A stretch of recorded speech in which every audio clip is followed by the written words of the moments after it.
I just wired you $1 billion to your bank account. So what supercars are you gonna buy? If you're like Elon Musk, you'd launch your car into space. If you're like the Sultan of Brunei, you buy 150 Rolls Royces. And if you're Bill Gates, well, you buy a Ford Focus. Today, we're taking a spin through the most absurd billionaire car collections that exist and dive into a realm where the ultra-rich treat Bugattis like Honda Civics and collect Ferraris like they're Pokemon cards. So grab your imaginary checkbook and let's see how the other 0.0000001% lives and drives. What if I told you the world's most famous computer nerd has a car collection that's more modest than his sweater collection? Hard to believe someone loves sweaters more than Lambos, but all right. With a net worth of around 130 billion, you'd expect Bill Gates to have a garage that rivals the size of a small country. But hold on to your motherboards, because the Microsoft founder's car collection is about as extravagant as a dial-up modem. I don't even know if you know what that is. But Gates' garage can only accommodate 23 cars. Seems like a lot, but the man who revolutionized personal computing apparently didn't feel the need to revolutionize his parking spaces. But don't let the size of his collection fool you. Gates has some gems that would make any car enthusiast hard drive spin. The crown jewel of his fleet is a 1986 Porsche 959. Now, this isn't just any old Porsche though. Gates fought a 13-year legal battle to import this beauty into the US because it didn't meet federal safety standards. Imagine spending over a decade trying to get your car through customs. Most of us would have given up and bought a bicycle for sure, but not Bill. He was determined to add this rare Porsche to his collection, even if it meant engaging in a legal battle longer than the lifespan of most operating systems. Sorry, no shade there, Windows, but it's true. He needed this Pokemon card in his collection. I don't blame him. It's a nice car. Let's not forget though, Bill Gates in the early 2000s owned a Ford Focus while he was one of the richest people in the world and refused to drive or buy anything fancy. Very humble, I'd say, but why not splurge on a Lambo at that point? That brings me back to Gates' first sports car purchase, a 1979 Porsche 911 Turbo, where on the first day of owning it, Gates received not one, not two, but 3 speeding tickets. He even ended up spending a night in jail because of it. Talk about a crash course in the consequences of high-speed computing. This incident is so notorious that some trolls even suggest it might have inspired the infamous blue screen of death in Windows. After all, both involve unexpected crashes and leave you feeling like you're behind bars. Patiently waiting. Now, Gates' adventurous spirit didn't stop there. He also owned a Ferrari 348, which he referred to as a dune buggy after taking it off-road. Imagine one of the world's richest men bouncing around in a Ferrari like it's a Jeep Wrangler. It's like using a supercomputer to play Minecraft. Technically, it's possible, but probably not what the designers had in mind. He should have just waited for the new off-road Huracan from Lamborghini. In recent years, though, Gates has shown a preference for more eco-friendly rides. He actually purchased a Porsche Taycan Turbo S Cross Turismo for a cool $185K. He even said, "It's my first electric car, and I'm enjoying it a lot." Imagine that. The man who made billions from software is now getting his kicks from electric hardware. Although Bill Gates' car collection isn't as big as some of these other billionaires you'll see soon in this video, he does have some notable cars in the collection, which gives him some character, but not as much character of who owns this next collection. What if a royal person decided to treat supercars like Pokemon cards? Enter the Sultan of Brunei, whose car obsession makes even the most dedicated collectors look like casual window shoppers. Meet Hassan al-Bolkiah, the Sultan of Brunei, a man who apparently took go big or go home as a personal challenge and decided to do both simultaneously. With a net worth of around $28 billion, this royal has amassed a car collection that's less of a hobby and more of an entire small town's worth of cars. I'm not even kidding. We're talking about a staggering 7,000 car collection valued at over $5 billion. That's right, the Sultan has single-handedly kept the luxury car industry afloat for decades. It's like he misheard diversify your portfolio as diversify your parking lot. Let's start with the crown jewels of this automotive empire. 150 Rolls Royces. Apparently, the Sultan misheard Royal Flush as Rolls Flush and decided to go all in, but at the dealership and not the casino. But why stop at Rolls? And why stop at 150 of them? When you're royalty, you need options. That's why he casually picked up 10 McLaren F1s and 11 Ferrari F40s. For the Sultan, buying supercars is like normal people buying groceries. I think I'll grab a couple Ferraris worth a couple $1 million for the week. Oh, and throw in a couple McLarens too that are also worth a lot of money for good measure, please. Yes. I think I'm going to go to the checkout now. But the Sultan's collection isn't just about quantity, it's about exclusivity. He's got some custom-built vehicles that would even make the most imaginative car designers scratch their heads. We're talking to you, Elon, in the Cybertruck. He's got a unique Ferrari sedan and a Mercedes S-Class station wagon. because nothing says I'm royalty like a one-of-a-kind Ferrari family car or a Mercedes that can haul both your crown and your groceries. Now that's style. Now, you may be wondering where one keeps 7,000 cars. Well, when you're the Sultan, you don't just build a garage. You create an automotive fortress. The facility housing this collection is so heavily guarded, it resembles a small country. We're talking armed guards, strict security measures, and probably a gas station filled with premium gas. It's less of a garage and more of a small nation with very shiny citizens that cost more than a house. Inside this Narnia garage, though, the collection is very meticulously organized in a series of buildings, each dedicated to different brands and models. It's like a theme park for car enthusiasts, minus the roller coasters, unless you count the Ferraris because of Ferrari World. One can only imagine the Sultan walking through these halls, pointing at a random vehicle and saying, "Eeny, meeny, miny, mo, which supercar should I drive today?" But here's the kicker. Rumor has it that many of these cars have never even been driven. That's right, the Sultan has amassed a collection so vast that he probably hasn't even sat in half of them. It's like having the world's most expensive library and never cracking open a book. Or maybe he just likes to play the world's most expensive game of I Spy in his garage. Who knows? However, the man responsible for curating this wheeled wonderland was none other than Sultan's brother, Prince Geoffrey. During a period of significant wealth, aka oil money raining from the sky, Prince Geoffrey went on a car buying spree that would make most lottery winners blush. It's like he woke up one day and thought, you know what? I think I'll buy every cool car ever made. Twice. Next up, with a net worth of around $177 billion, you'd expect Jeff Bezos to have a car collection that's as expansive as Amazon's product catalog, but hold on to your Prime memberships. Let's start with a blast from the past, a 1997 Honda Accord. Yes, you heard that right. The man who could buy entire car companies still keeps his old Honda around. It's like finding a flip phone in Tim Cook's office. Perhaps Bezos keeps it a reminder of the days when he had to assemble his own cardboard boxes, or maybe it's just a way of him staying grounded. After all, nothing says I remember where I came from quite like a car that's old enough to have its own Prime account. Yes, this is true. But don't let this modest ride fool you. Bezos' garage is a testament to his journey from humble bookseller to tech mogul. It's as if he went from 2-day shipping to 200-mile-an-hour shipping overnight, because Jeff Bezos also has a Lamborghini Veneno Roadster. Valued at $10 million, this car is rarer than a 5-star review on a product with no photo. With only 9 ever made, it's the automotive equivalent of finding the last Kindle in stock on a Black Friday sale. A lot harder than you think. But Jeff isn't just content with Italian exotics. He also owns a Bugatti Veyron Mansory, priced at about $3.5 million. This supercar can go 0 to 60 in 2.5 seconds. That's faster than you can say, "Alexa, order me a Bugatti." It's almost as if Bezos took the concept of Prime Now and applied it to his car collection. Mad respect, bro.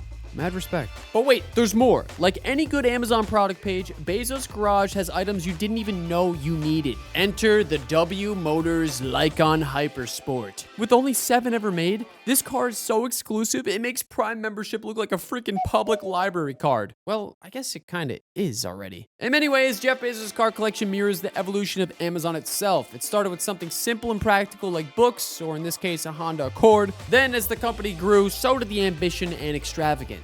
Now, just like how you can find everything from toilet paper to titanium on Amazon, Bezos' garage spans the full spectrum of automotive indulgence. I approve. He does have some sick whips. While Bezos' collection is cool though, another billionaire's fleet defies gravity itself. Yep, you guessed it, Elon Musk. Let's start with the most infamous entry in Elon Musk's collection, the Tesla Roadster currently orbiting the sun. In 2018, Musk launched his personal Roadster into space aboard a SpaceX Falcon Heavy rocket. It's the ultimate solution for avoiding traffic jams. But before Musk was sending cars into space, he was crashing them right here on Earth. Early in his career, Musk owned a McLaren F1, a supercar so exclusive it makes Teslas look like rental cars. I mean, they kind of already are. In the year 2000, Musk took the McLaren for a spin with PayPal co-founder Peter Thiel, when all of a sudden Thiel asked, "So what can this puppy do?" Elon's response was to floor it, sending the car airborne. The result? A total McLaren and a very expensive lesson in physics. Apparently, even tech geniuses sometimes forget to gain their driving skills XP. Of course, no discussion of Elon's car collection would be complete without mentioning his own creations. Elon owns a Model X and a Model S and probably every other Tesla he's ever made, including the Cybertruck for sure. But he loves the Model X with its distinctive falcon wing doors.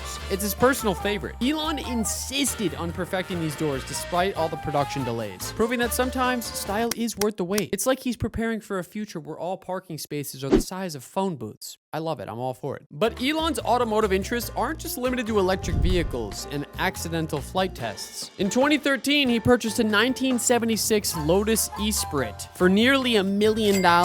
This wasn't just any Lotus, though. It was Wet Nelly, the submarine car from the James Bond film The Spy Who Loved Me. Musk bought it with plans to turn it into a real functioning submarine car. Because when you're a billionaire, why choose between land and water when you can have both? It's as if Elon is preparing for a future where climate change has turned our highways into waterways. Or maybe he's just practicing when he inevitably tries to colonize Atlantis before or after Mars. Elon's collection also includes a 1967 Jaguar E-Type, a car once dubbed the most beautiful car in the world by Enzo Ferrari. It's a classic choice that shows Elon's appreciation for automotive history alongside his futuristic vision. One cannot help but wonder if he's considering an electric retrofit for this beauty. Could be a vibe. For now, his collection is pretty basic with mainly electric vehicles, but he is for sure paving the way for the future and getting to Mars as well, which is respectful. Meet Michael Jordan, the basketball legend who's slam dunking his way through the world of luxury cars. With a net worth that could fund a small country, Jordan has amassed a car collection valued at a cool $8.3 million. It seems Michael treats supercars the way most of us treat sneakers. You can never have enough. But what's the crown jewel of Michael Jordan's four-wheeled roster? A 2010 Bugatti Veyron Sang-Noir, worth a cool $1.43 million. But that's just the warm-up. Jordan's need for speed recently led him to acquire a 2023 Hennessy Venom F5 Revolutionary Roadster, priced at a whopping $3.5 million. This beast can hit speeds of 300 miles per hour. Holy shit.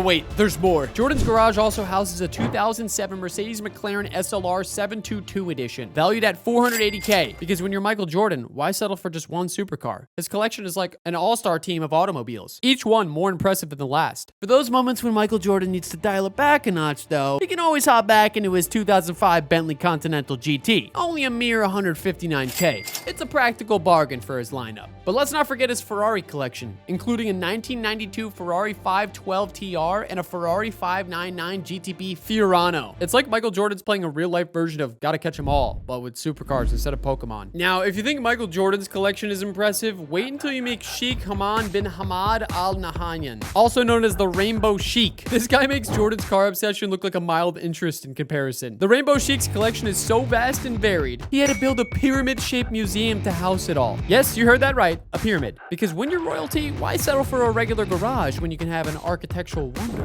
But the real showstopper in the Sheik's collection? 7 Mercedes-Benz S-Classes, each in a different color of the rainbow. It's as if he misunderstood the concept of taste the rainbow and decided to apply it to luxury cars instead of candy. One can only imagine the Sheik standing in front of his colorful lineup each morning, deciding which hue matches his mood for the day. But the Sheik's automotive eccentricity doesn't stop there. He's also the proud owner of the world's largest Jeep, a massive replica that makes regular Jeeps look like toy cars in comparison. This is what happens when you let your inner child design your midlife crisis. One can only hope he doesn't try parallel parking that behemoth in downtown Abu Dhabi. And let's not forget the Sheik's Mercedes monster truck, because when you're royalty, sometimes you need to crush lesser vehicles under the wheels. It's the Billionaire's automotive equivalent of a mic drop. Next up, we have Floyd Mayweather Jr., the undefeated boxing champion whose car collection is as impressive as his record in the ring. With a net worth that would make small countries jealous, Mayweather has assembled a fleet of supercars that would even make the most seasoned car enthusiast weak at the knees. The crown jewel in his collection, you may ask? A $4.7 million Koenigsegg CCXR Trevita. This Swedish hypercar is so rare, it makes Mayweather's boxing talents look common. With only 2 in existence, it's like owning a unicorn. If unicorns could hit up to 250 miles per hour and had over 1,000 horsepower, which, let's be honest, they probably do. But for Floyd, one multi-million-dollar car isn't enough.